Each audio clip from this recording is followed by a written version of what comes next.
Assalamualaikum. Assalamualaikum warahmatullahi wabarakatuh. Perkenalkan, saya Dimas Bintang Dharma Putra Dwi Tama dengan NIM A1D1200196. Di sini saya akan mempresentasikan media pembelajaran berupa peta konsep bergambar untuk memenuhi tugas dari mata kuliah IPA. Adapun pembahasan kita kali ini mengenai makhluk hidup yang terancam punah. World Environment Day atau Hari Lingkungan Hidup Sedunia diperingati setiap tanggal 5 Juni. Rasanya tepat memperbincangkan kepunahan satwa dan tumbuhan.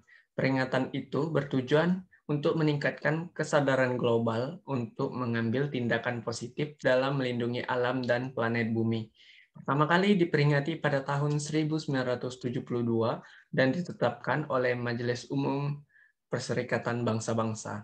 Time for Nature menjadi tema yang dipilih tahun 2020 ini. Tema itu menjadi ajakan seluruh penduduk dunia untuk menyadari bahwa makanan yang dimakan, air yang diminum, dan ruang hidup di planet yang ditinggali. Karenanya, maka sebaik-baiknya manfaat dari alam atau nature sehingga harus dijaga bukan untuk di apa dan siapa, tapi untuk makhluk hidup sendiri, terutama manusia. Peringatan Hari Lingkungan Hidup Sedunia adalah bagaimana upaya kita menjaga kekayaan keanekaragaman hayati yang telah dilimpahkan kepada kita. Namun, sangat disayangkan banyak manusia yang terlalu rakus, tidak puas dengan apa yang diperoleh dari alam, merasa tidak pernah cukup, sehingga mengambil berlebihan dengan cara merusaknya. Menurut laporan In-Governmental Science Policy, Platform on Biodiversity and Ecosystem Service atau IPBS, laporan yang disampaikan dalam pleno ke-7 IPBS di Paris pada tanggal 29 April sampai dengan 4 Mei 2019 menjabarkan jika telah terjadi kepunahan spesies yang besar. Menurut laporan itu, secara keseluruhan ada sekitar 1 juta spesies hewan dan tumbuhan yang terancam punah dalam beberapa dekade ke depan. Laporan tentang keanekaragaman hayati dan ekosistem itu dibuat berdasarkan Millennium Ecosystem Assessment tahun 2005. Adapun penyebab kepunahan. Nah, rupanya penyebab utama risiko kepunahan itu adalah aktivitas manusia, bukan makhluk lain, bukan jin dan setan. Jika dahulu kala, kepunahan massal disebabkan oleh bencana alam seperti gunung meletus, gempa bumi, dan hantaman asteroid dari luar angkasa, maka kepunahan massal keenam disebabkan oleh makhluk yang sangat pintar. Siapa itu? Ya, kita adalah manusia. Setidaknya ada 5 penyebab utama kepunahan sebagian besar spesies hewan dan tumbuhan menurut IPBS. Yakni yang pertama adalah perubahan penggunaan lahan daratan dan laut. Yang kedua ada eksploitasi organisme secara langsung. Yang ketiga perubahan iklim. Lalu selanjutnya ada polusi. Lalu yang kelima ada spesies invasif. Invasif spesies yakni sekelompok tumbuhan dan atau sekelompok hewan yang pada faktanya bukan organisme asli dari suatu daerah tertentu, atau sekelompok hewan atau tumbuhan ini masuk ke lokasi baru dan memiliki kecenderungan untuk menyebar.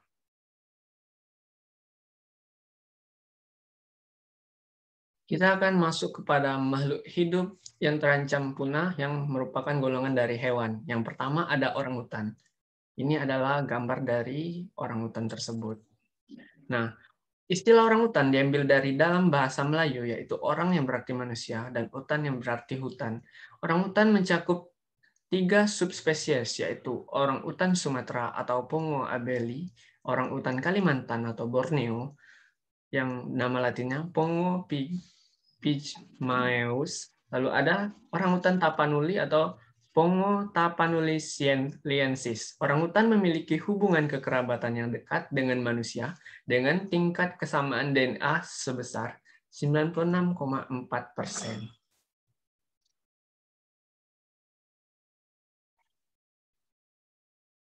Yang selanjutnya ada hewan yang mirip dengan kerbau, namun memiliki nama yang jauh berbeda, yaitu anoa, atau nama latinnya Bubalus sp. adalah mamalia terbesar dan endemik yang hidup di daratan Pulau Sulawesi dan Pulau Buton. Banyak yang menyebut anoa sebagai kerbau kerdil. Anoa merupakan hewan yang tergolong fauna peralihan. Anoa merupakan mamalia yang tergolong dalam famili Bovidae yang tersebar hampir di seluruh Pulau Sulawesi. Kawasan Malaysia yang terdiri atas Pulau Sulawesi, Maluku, Halmahera, Kepulauan Flores, dan pulau-pulau kecil di Nusa Tenggara. Wilayah ini unik karena memiliki flora dan fauna yang endemik dan merupakan kawasan peralihan antara benua Asia dan Australia. Salah satu kawasan yang memiliki flora dan fauna endemik Sulawesi antara lain kawasan Poso, yaitu Anoa atau Bubalus sp merupakan salah satu satwa endemik yang dilindungi, serta menjadi ciri khas Pulau Sulawesi yang turut mendiami kawasan hutan lindung Desa Sangiora, Kabupaten Poso. Anoa tergolong satwa liar yang langka dan dilindungi undang-undang sejak tahun 1931 dan dipertegas dengan Undang-Undang Nomor 5 Tahun 1990 serta Peraturan Pemerintah Nomor 7 pada tahun 1999. Selanjutnya ada salah satu lagi hewan endemik dari Pulau Sumatera, yaitu harimau. Harimau atau Panthera tigris adalah spesies kucing terbesar yang masih hidup dari genus Panthera. Harimau memiliki ciri khas loreng yang khas pada bulunya berupa garis-garis vertikal gelap pada bulu oranye, dan bagian bulu bawah yang berwarna putih. Harimau adalah pemangsa puncak. Mereka terutama memangsa ungulata seperti rusa dan babi celeng. Harimau adalah hewan teritorial dan pada umumnya merupakan pemangsa soliter yang penyendiri, tetapi tetap memiliki sisi sosial. Mereka tetap tinggal di area-area yang berdekatan untuk mendukung kebutuhan makanan dan membesarkan keturunannya. Anak harimau tinggal bersama ibu mereka selama sekitar 2 tahun, kemudian akan hidup mandiri dan meninggalkan daerah jelajah ibu mereka untuk membangun rumah mereka sendiri. Masyarakat awam sering menyerupakan atau menyebut harimau dengan macan, tetapi macan lebih lazim digunakan untuk merujuk pada Panthera pardus dan semua subspesiesnya. Harimau pertama kali dideskripsikan secara ilmiah pada 1758 dan pernah tersebar luas di kawasan Anatolia Timur di barat hingga lembah Sungai Amur di timur. Harimau juga ditemukan di daerah selatan kaki pegunungan Himalaya hingga ke Bali dan Kepulauan Sunda.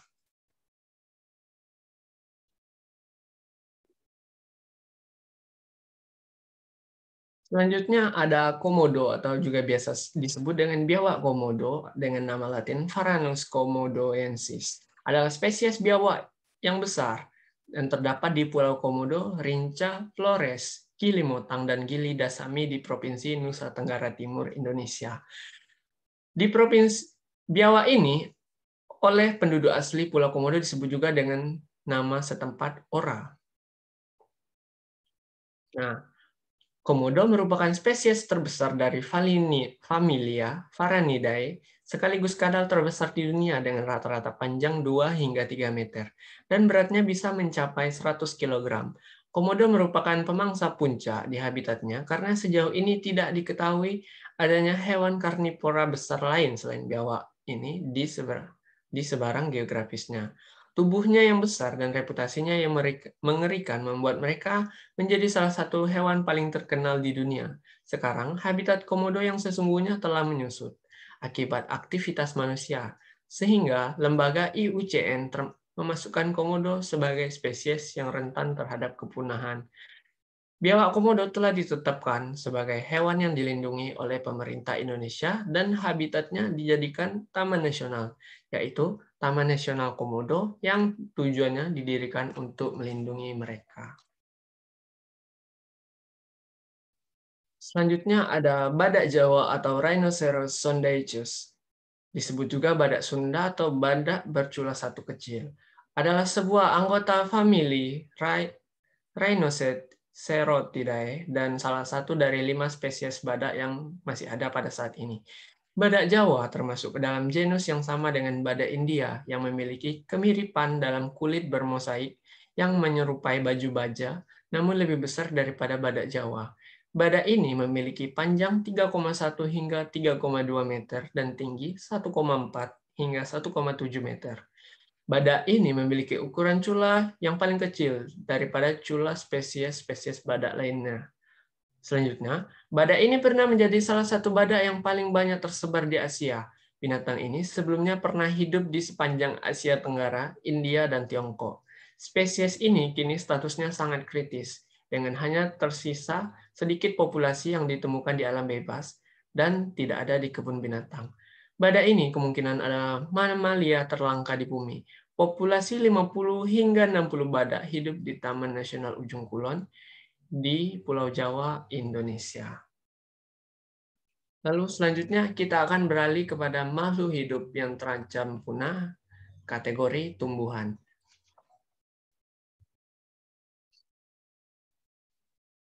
Selanjutnya ada Rafflesia arnoldi atau Padma raksasa, yang merupakan tumbuhan parasit obligat yang terkenal karena memiliki bunga yang berukuran sangat besar. Bahkan merupakan bunga terbesar di dunia. Bunga Rafflesia dikatakan bunga yang unik karena hanya berupa bunga mekar tanpa daun, akar, dan tidak memiliki batang. Rafflesia memiliki jaringan yang mirip seperti fungsi akar yang disebut haustorium. Selain itu, Rafflesia tumbuh dan bergantung pada inang di jaringan tumbuhan merambat atau liana, atau tetrastigma yang tidak memiliki daun sehingga tidak mampu berfotosintesis. Selanjutnya ada kantong semar dengan genus Nepenthes atau bahasa Inggrisnya Tropical Vulture Plant yang termasuk dalam familia monotipik, terdiri dari 130 spesies dan belum termasuk hibrida alami maupun buatan. Genus ini merupakan tumbuhan karnivora di kawasan tropis dunia lama. Kini meliputi negara Indonesia, Republik Rakyat Tiongkok bagian selatan, Indochina, Malaysia, Filipina, Madagaskar bagian barat, Seychelles, Caledonia Baru, India, Sri Lanka, dan Australia. Habitat dengan spesies terbanyak ialah di Pulau Borneo dan Sumatera. Selanjutnya, ada tumbuhan cendana. Cendana adalah pohon penghasil kayu cendana dan minyak cendana. Kayunya digunakan sebagai rempah-rempah, bahan dupa, aromaterapi, campuran parfum, serta sangkur keris atau warangka. Kayu yang baik bisa menyimpan aromanya selama berabad-abad. Konon, di Sri Lanka, kayu ini digunakan untuk membalsam jenazah putri-putri raja sejak abad ke-9. Di Indonesia, kayu ini banyak ditemukan di Nusa Tenggara Timur, khususnya di Pulau Timur, meskipun sekarang bisa ditemukan pula di Pulau Jawa dan Pulau Nusa Tenggara lainnya. Cendana adalah tumbuhan parasit pada awal kehidupannya. Kecambahnya memerlukan pohon inang untuk mendukung pertumbuhannya, karena perakarannya sendiri tidak sanggup mendukung kehidupannya. Karena prasyarat inilah cendana sukar dikembangbiakan atau dibudidayakan. Selanjutnya ada cara pelestarian yang dikategorikan menjadi dua, yaitu yang pertama ada in situ dan ex situ. Pelestarian in situ dilansir dari biodiversity atau A sampai Z. Pelestarian in situ adalah pelestarian keanekaragaman hayati di wilayah asalnya ditemukan. Pada pelestarian in situ, hewan dan tumbuhan dilestarikan dengan cara menjaga habitat tinggalnya. Misalnya, pelestarian kadal terbesar Komodo. Tempat tinggal Komodo yaitu Pulau Komodo dibuat sebagai taman nasional yang dilindungi. Dilansir dari UNESCO, Taman Nasional Komodo melindungi 5.700 komodo, 7 spesies mamalia darat, tikus endemik, 72 spesies burung beragam terumbu karang, 10 spesies lumba-lumba, 5 spesies penyu, dan juga dugong. Bentuk pelestarian in situ adalah cagar alam, suaka margasatwa, taman nasional, dan hutan lindung. Selain Taman Nasional Komodo, ada juga Taman Nasional Bunaken, hutan lindung Sungai Wain Kalimantan, Taman Nasional Waikambas, dan cagar alam meninjau. Selanjutnya ada pelestarian ex situ. Dilansir dari Science Direct, pelestarian ex situ adalah pelestarian keanekaragaman hayati di luar habitat aslinya.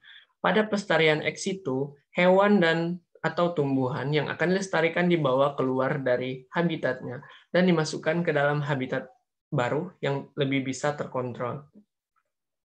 Contoh dari pelestarian ex situ adalah kebun binatang, kebun raya, bank DNA, bank benih, kebun botani, akuarium, dan taman safari. Pada bank DNA dan bank gen lainnya, spesies dibekukan secara kriogenik agar gen tidak mengalami kerusakan.